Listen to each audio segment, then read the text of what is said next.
Hey everyone, and welcome to another episode of the Experience Maker Show. We're coming to you live as we do every Thursday on Twitter, LinkedIn, and Facebook. Thanks so much for joining us. I really appreciate it. My name is Dan Gingiss. I'm a customer experience speaker and coach. Very excited to have you here today. And we're going to be talking with a very interesting guy today, and a guy that I just got to meet backstage before we started, and it's always exciting for me to meet new people. So Joe Andere is the CEO of Voxcentrix, which is a contact center services company. But as Joe's going to tell you, they approach customer service as being a bigger part of customer experience, a part of the bigger experience. And I think that the way that he looks at it is really, really interesting. So, Joe, welcome to the show, man. Hi, good morning, everybody, or good afternoon. It's 9 a.m. here for us. So good morning, Dan. Thank you for having us. And like I mentioned, this is my first podcast. Very excited to be on your show. Well, I am honored that this is your first podcast and you're doing it with me. So tell us a little bit about yourself. Where are you based, and tell us about Voxcentrix. Well, Voxcentrix is headquartered in the U.S. in San Diego. We have operations in Mexico, specifically in Tijuana, so 5 miles south of San Diego County. I've been in the call center business for about 20 years now. I started off as an agent and have moved up. And now I'm CEO of this great company, Voxcentrix. And like you said, we're approaching customer service a little. The call center a little different. We like to be, or we're now transitioning into a customer experience center. And our mission, at Voxcentrix is to create amazing customer experiences by empowering our agents to become brand ambassadors. So, through that, it means, a lot of training for our agents and a lot of motivation, a lot of engagement, for our people. I think we have to focus as a customer experience center now. Our main focus has to be our agents. I really like that. I mean, usually when you think of a brand ambassador, you think of a customer. And I like how you're talking about the agents being brand ambassadors. Tell me what kind of training do you have to do to get them involved enough in the brand and to understand the products and services, maybe even as a customer, in order to become that advocate? Yeah, it's all about the experience, right? It's all about the experience as an agent, how we approach customer service and customer experience. We have to adapt and emulate what our clients are doing, right? So that experience at the store or at the website, we take it a little bit further with training. There's a lot of soft skills. There's a brand ambassador training that we have that allows our agents to move up categories, and once they're ready, they graduate and become a brand ambassador.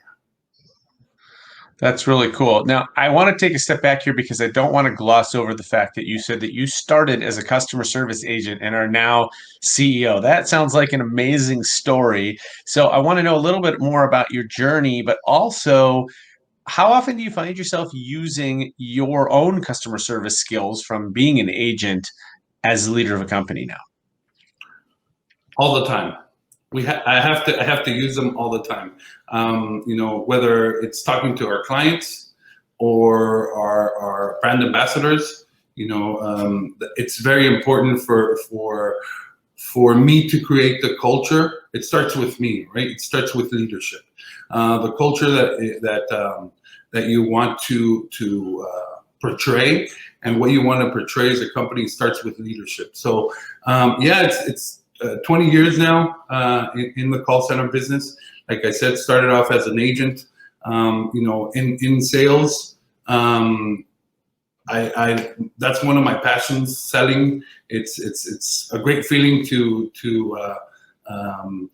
one, sign a client, and then deliver and exceed their expectations, right?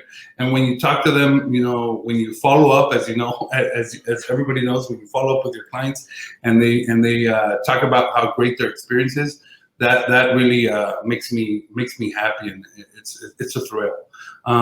So that's what we like to, or I like to present to our team. That the importance of our clients and how we can deliver those amazing experiences for them. Since they walk in the door, same thing with our agents, right? From when they first contact our company through social media or through word of mouth, we like to, from the minute they step in the door, start creating that journey and start creating that relationship with our company. It's very important because in the call center business, you have a lot of turnover, right? You have a lot of rotation, and it's very important to engage our agents through different avenues. We created a happiness lab, which allows us to track their progress within the company and basically their happiness, right?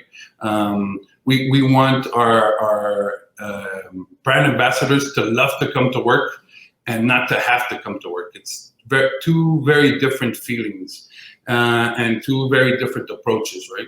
So if they're happy, they're going to be productive. They're going to be engaged. They're going to be passionate about what they're doing. Sorry.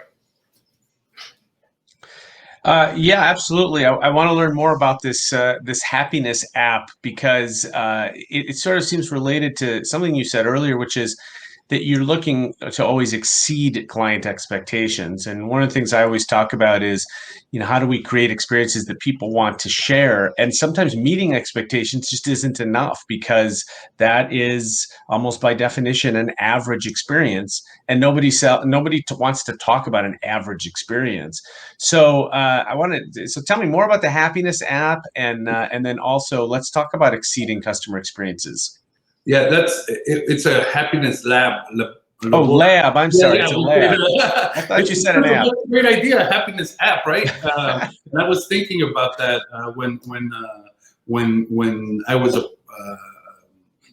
invited to speak here about creating a happiness app. It would be cool to share those experiences that you have with different companies, and like you said, it's very important to exceed expectations, right, for clients, because there are a lot of options out there, whether it's retail, whether it's restaurants, and you have to differentiate yourselves from your competition. And why not wow somebody? Why not change somebody's life with an excellent experience in your store or through a call? And that's what we always like to tell our agents, right? There's a window with a poster in our office that says, "Be somebody's hero today." And that's a very I think a very important approach to what we do as customer service or tech support or sales. We have that opportunity to change somebody's life through one call. You never know, that one experience can resonate through the rest of their day and change their outlook for that day. So that's our approach. All right, so I love it, but you still haven't told me what this happiness lab is. All right, happiness lab. So happiness lab was created to, like I mentioned earlier, we have a lot of, we had a lot of turnover in the call center industry. There's a lot of turnover, right? So in 2018, we started brainstorming, and we took a different approach, a employee-centric approach. So our top priority is our agents, their well-being, their job security, ensuring obviously that they're happy, right? That's one of our values as a company, happiness. So we created a happiness lab to engage with them. So we do motivational activities every single day. We celebrate everybody's birthday. We bring them an individual cake. We recognize amazing calls, kudos calls, we call them. We recognize those. We make a big deal out of the things that clients point out in every single rep or agent or brand ambassador. So on top of that, we have key happiness metrics or key happiness indicators. We survey our brand ambassadors every single month, see how they're doing, see what they like of the activities that we're doing that they like. They have different brand ambassador levels, and they can reach the highest level through learning, through training, through different activities that we have. We recognize people who embody our values as a company, which are passion, commitment, teamwork, innovation, and now happiness. So we recognize all that. Somebody who embodies passion, who goes above and beyond what we're doing to satisfy a customer, right? Somebody who helps people, who's known for helping people when they're in trouble on a call or when they have questions. We give them the teamwork award. Somebody who's looking out for improving, the way we do things, innovation, and so forth and so on. Somebody who's always happy. There's always that one agent that their happiness is contagious, and when you're around them, you feel better. So it's things like that we recognize. Little things, we have a chief happiness officer. It's a very new position, as you know. And the objective of our chief happiness officer is basically it's our HR manager, but ensuring happiness for us as brand ambassadors, but for client experiences as well. And the most important thing is the intentionality of how we're doing things. The purpose of each activity that we do, the purpose of each recognition, why we're doing it. That's I think a key for her role as a chief happiness officer. I love that, and there's no question. I mean, I'm assuming that you're seeing this as well, but that the happiness of your employees definitely translates into the happiness of your clients. And in particular, I think what's also interesting is you've even got one more step down, which is that your clients have customers, and those are the people that you are talking to on the phone. So talk a little bit about how that sort of all of that connects. Yeah, I mean, it's like I like to say, we're humanizing brands, right? Sometimes we forget that we're people dealing with people, and it's very important to create those as you mentioned in your book, by the way, those wow moments, right? Wait, can you do that again? It was really very fast. Oh, what a great what a great image! Love it. Those wow moments for their clients. It's basically an indirect relationship, and how we connect through different touch points. Whether it's at the beginning of the relationship with our client, their clients through our client, which is sales, customer service, customer support, maybe back end work, and even at the final, collections. We always have an opportunity to create those wow moments. Like I said, we can change people's lives through one call, and that's what we strive for. That's what our agents or a brand ambassador strive to do. Even if it's collections, we try to find a better way to connect with the situation and resolve that person's problem.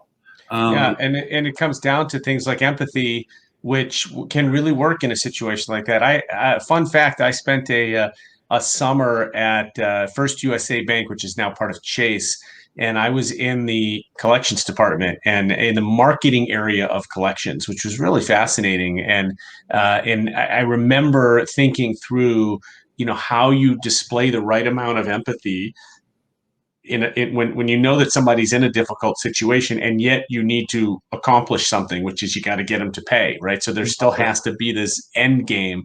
It is very challenging, but really, really interesting.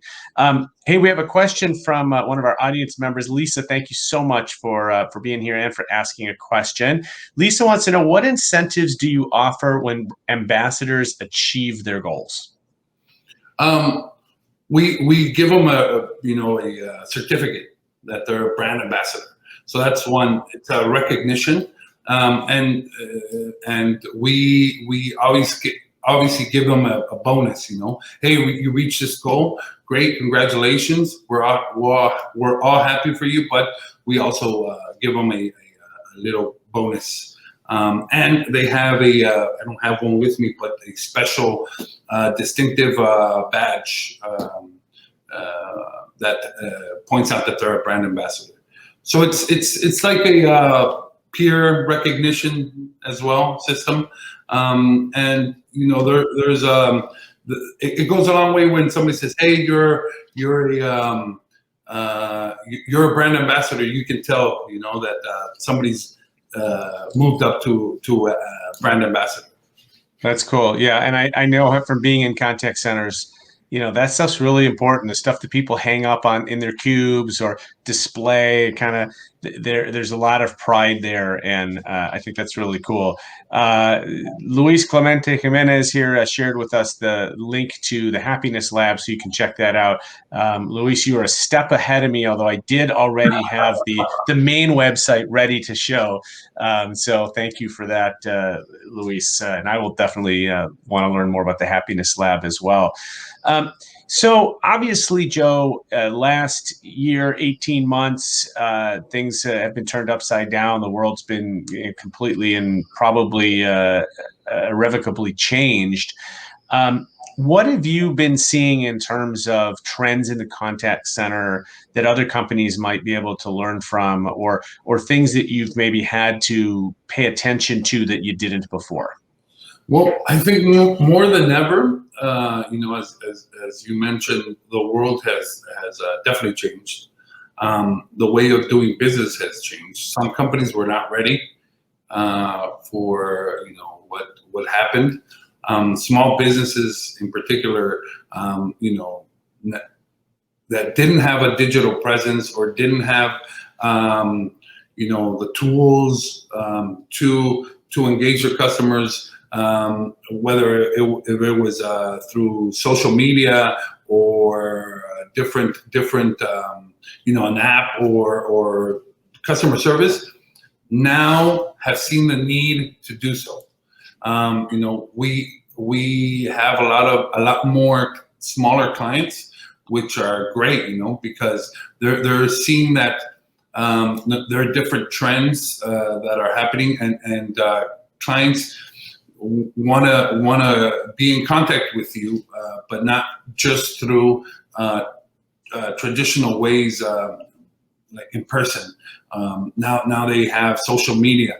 Now they use the telephone more, and they're getting overwhelmed with calls. And this is where we come in, to help them, answering those telephone calls, ensuring that their customers are satisfied, that we are representing their brand, and that we are generating more business for them.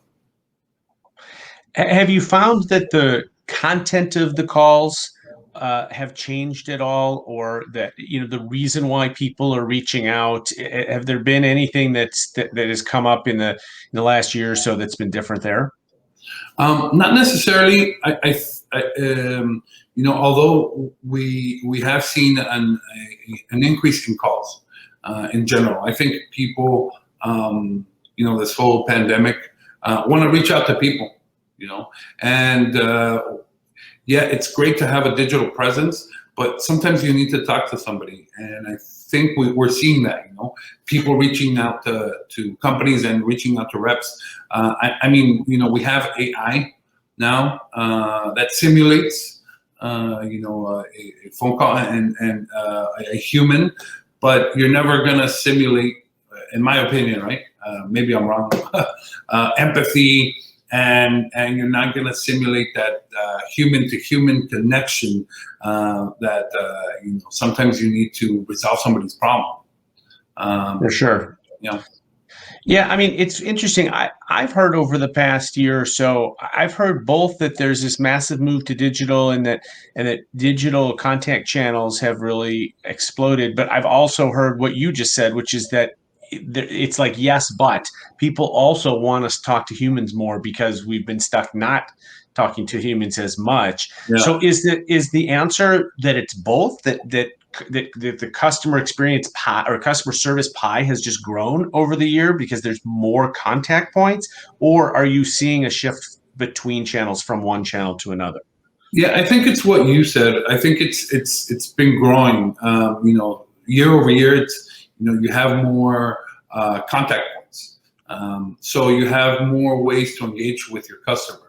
And as a customer experience center, that's what we do. We throughout different touch points, whether it's social media, email, SMS.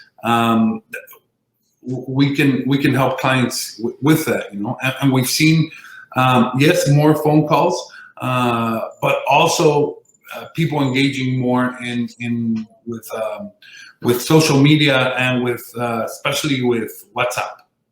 Mm-hmm. That's another business tool that we've seen an increase, or more businesses using as a touch point. SMS messages, messaging, through WhatsApp. Yeah, messaging makes all the sense in the world because it's how we communicate with our friends, with our family. Why not with a brand? So that makes sense. Understanding that if you read my first book, that I talked about this a little bit, but I'm curious from your perspective, how does the training differ from when you've got an agent that's on the phone that's talking to somebody versus a digital channel that isn't, you're not hearing the voice, but you're actually typing and using language in a different way? Do you have to train differently for that? Yeah, you have to consider the tone of the conversation. What you're writing, people can perceive or take what you're writing in a different way. So you have to be very careful with how you're answering your clients' questions, right?